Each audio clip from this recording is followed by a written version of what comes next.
Hey everybody, welcome to the channel. So you want to start prepping in 2022.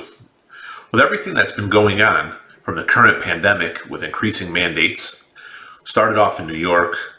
Now we see that Boston is initiating mandates starting January 15th. They have an order that's requiring you to get that. If you want to go to indoor entertainment, recreational dining, and or fitness type facilities such as the gym, supply chain disruptions and shortages have been common. We all noticed that there's been missing, for example, toilet paper off the shelves, different meats and stuff. I've noticed some pastas and stuff that were low in our local area at one point.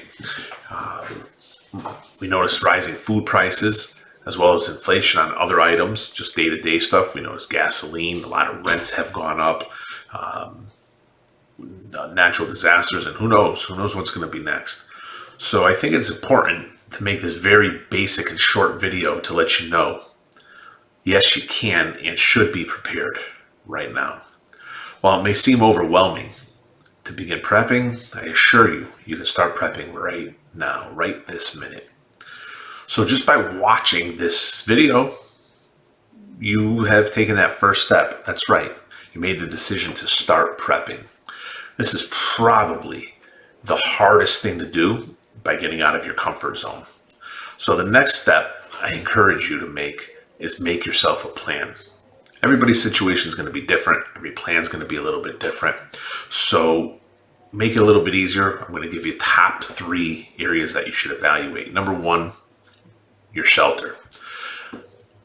By the way, there's a lot more to prepping than this, but this is a very basic introductory video, so we got to start someplace, and this is probably as good as any place to start. Your home, shelter, where you're going to stay. Chances of you bugging out are pretty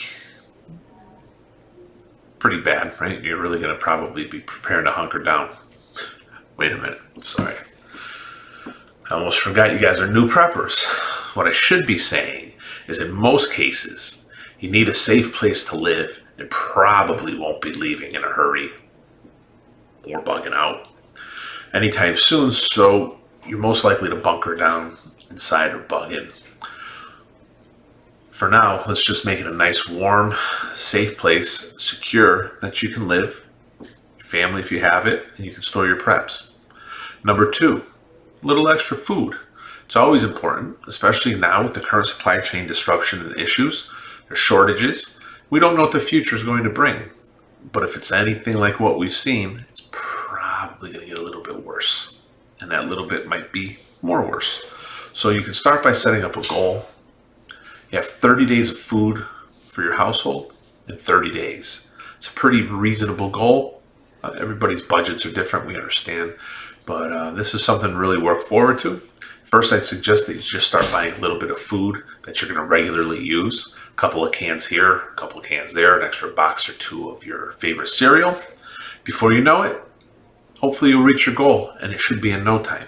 Don't forget to have a clean source of drinking water, whether it's bottling or just storing out of the faucet.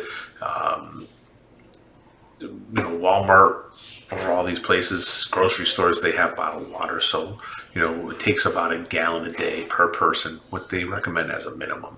So it's very easy to overlook this, and we highly recommend to have some water on hand also. And number 3 on today's list, get your finances in order, especially with the current economic conditions. So many big businesses that are going to be going under this year. They're closing down a lot of stores. The Gap is actually one of those businesses, or one of the ones that are expected to be closing in 2022. A very large number of small businesses will also close this year. They're making it harder and harder for small business owners to get by. A lot of mandates going in place, testing, so on and so forth. So it's going to be a very, very difficult year, I think. So I would definitely just watch what I'm spending my money on and how much money I'm spending. Inflation's actually expected to continue rising, although the Fed is supposed to raise interest rates. That's probably not going to be meaningful enough this year. to curb inflation, especially at the rate that it's been going. They're thinking over the next 2 to 3 years that may be enough. I highly suggest get all of your finances in order. Stop spending money in those frivolous places. Do you need McDonald's or that coffee 3 times a day? Maybe you go to the store and you buy coffee and you make your own coffee, bring it with you. Try to cut out any unnecessary things so that you do have a few extra dollars available so that you can prep appropriately. Buy that extra can of soup or that extra can of beans, maybe a bag of rice, something that you can have in your home, and just in case if there is any upcoming issues. Definitely would want to also reevaluate what necessities are. Again, we just talked about that 2 or 3 coffees a day. Let's get more into the habits of trying to spend the money on preps, or at least not go into debt any further than where you are. Take your smallest debt is probably a good idea. I'm not a financial advisor by any means, and this is not financial advice. This is just what I do in my own life, is take my smallest debt and get rid of it as quick as I can. So if I had 10 debts, I get rid of one of those debts. I only have 9. Work on the next one. Work on the next one, and so far, you'll eventually knock them out, or at least make them much more manageable. Dave Ramsey's actually a pretty good place to do it, even though I think he has a different plan. But Dave Ramsey, pretty good. He helps a lot of people. So if you have any financial issues, that may be a good place for you to get some resources. Just remember, Rome wasn't built in a day. Do a little bit every day. Be consistent. Don't give up, and eventually you'll have some gratifying results. Today's video by no means is a very comprehensive video. It's just to help those people, you perhaps, to see if prepping is for you. Here's a couple simple steps to get involved in prepping. It's a fabulous idea for most people. I think everybody should have something. Even when I was a kid, my grandmother made it through the Great Depression. She was born during the Great Depression. And I think that's where I started to really initially pick this up. She'd have cans of food under her steps, and she'd save for Tupperware containers. And she'd save really as much as she really could. And I always thought that there was something a little bit funny about that, until I started to get a little bit older and realize that she was actually a very smart woman.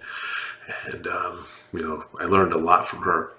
Not necessarily prepping, because for her it was just a way of life. That's what they did. She didn't look at it as she's prepping, but she always had food under the stairs, in the basement, snowstorms, always extra food, everything she needed, really. So I just wanted to say that this video is just really for introducing people into prepping, baby step into getting into prepping. And I know there's a lot more that we could cover in this, but I just want to make it simple so that you can make some progress in this.